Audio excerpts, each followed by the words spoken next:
নমস্কার বন্ধুরা, আমার ইউটিউব চ্যানেলে আপনাদেরকে স্বাগত। আজকে দেখাবো আমাদের কত বড় একটা সর্বনাশ হয়ে গিয়েছিল।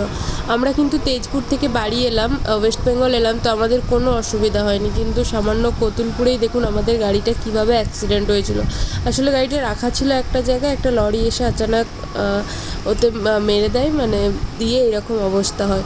তো গাড়িটা যথারীতি আমরা কতুলপুর থেকে আনি, এনে ঘরেতে দাঁড় করিয়ে রাখি এইভাবে, ওই ক্যাবিনেটটা খুলে দিই। আর কাজটাও দেখুন কীভাবে ভেঙে গেছে। তো এরপরে আমরা ইন্স্যুরেন্স কোম্পানির সাথে কথা বলতে থাকি। তো ইন্স্যুরেন্স কোম্পানি আমাদের কাছাকাছি কোথাও থাকেনি, তো তারা নর্মালি ছবি চাই, তো ছবি তুলেই আমরা পাঠাই। গাড়িটার এই অবস্থা হয়েছে।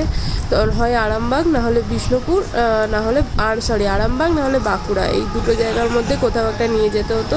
তো সেই রকম মানসিকতা বা সেই রকম সময়ও আমাদের কাছে ছিল না, তাই আমরা তখনকার মতো গাড়িটাকে এইভাবে ঢাকা দিয়েই বাড়ির সামনে রেখে দিই। পরে আমরা খবর পাই কতুলপুরের একটা গ্যারেজের কথা। তো তার কাছে যেয়ে সমস্ত কিছু ডিটেলস বলতে, সে যেভাবে সে বলে যে হ্যাঁ আমরা বাগিয়ে দেবো, বাট ইন্স্যুরেন্সে হবে না, বাই ক্যাশে। তো ক্যাশেতেও তারা কিন্তু পুরো গাড়িটাকে এমনভাবে বাগায়, আর ইন্স্যুরেন্সের হাফের হাফ টাকাতে বাগিয়ে দিয়েছিল। ইন্স্যুরেন্সে বলেছিল কি 32 to 35,000 লাগতে পারে, কিন্তু ওরা আমাদেরকে 10,000 টাকার মধ্যেই গাড়িটা বাগিয়ে কমপ্লিট করে দিয়েছিল প্রায়। শুধুমাত্র সামনের ওই পোর্শন না, পেছনের এই লাইটটাও একটু ভাঙা ছিল। তাছাড়া এটা অন্য টাইমে ভেঙেছে, তখন অ্যাক্সিডেন্টের সময় ভাঙেনি।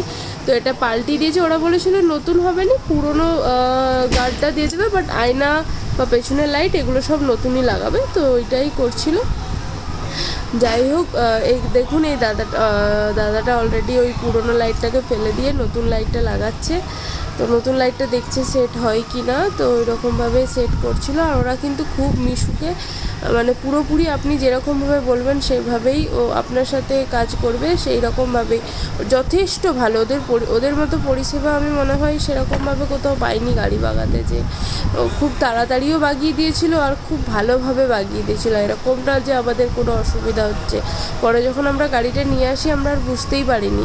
তো যেখানে 35,000 টাকা 10,000 টাকায় আমরা ভাবতেই পারিনি এত সুন্দর বাগিয়ে দেবে। যদিও জিনিসটা পুরনো, কিন্তু তারপরে রং করে দেওয়ার পরে এমন অবস্থা করে দিয়েছিল কি আর পরবর্তীকালে এটা বোঝাই যায়নি যে কোন দিকটা অ্যাক্সিডেন্ট হয়েছিল বা কোন দিকটা ঠিক হয়েছিল।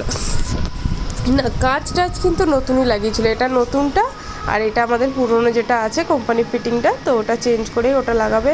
যাই হোক, এত বড় সর্বনাশ হয়েছে। ঠাকুরের কাছে এটুকুই প্রার্থনা কি সেই সময় গাড়িতে কেউ প্রেজেন্ট থাকেনি, তো গাড়ির মানে কারোর ক্ষতি হয়নি, গাড়িটার ওপর দিকেই গেছে।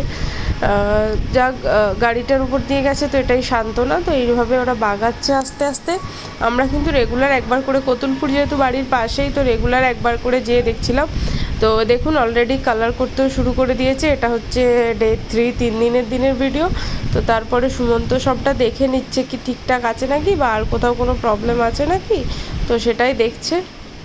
আসলে কি বলুন তো, গাড়িটাকে আমরা এত যত্ন করে রেখেছিলাম কি এই যে একটু ক্ষতি গাড়িটার হয়েছে, এটাও কিন্তু আমাদের কাছে মনে হচ্ছে যেন আমাদের ছেলের কোনো মানে একটা বাচ্চাকে যেভাবে পালন করা হয় সেইভাবেই কিন্তু আমরা ওইভাবে রেখেছিলাম। তো ওই জন্য একটু কষ্ট তো হয়। তারপরে গাড়িটা আমরা যখন নিয়ে আসি, দেখুন এটা হচ্ছে তার ফাইনাল লুক। আর যদি ভিডিওটি ভালো লাগে অবশ্যই লাইক, কমেন্ট, শেয়ার করবেন। Thank you.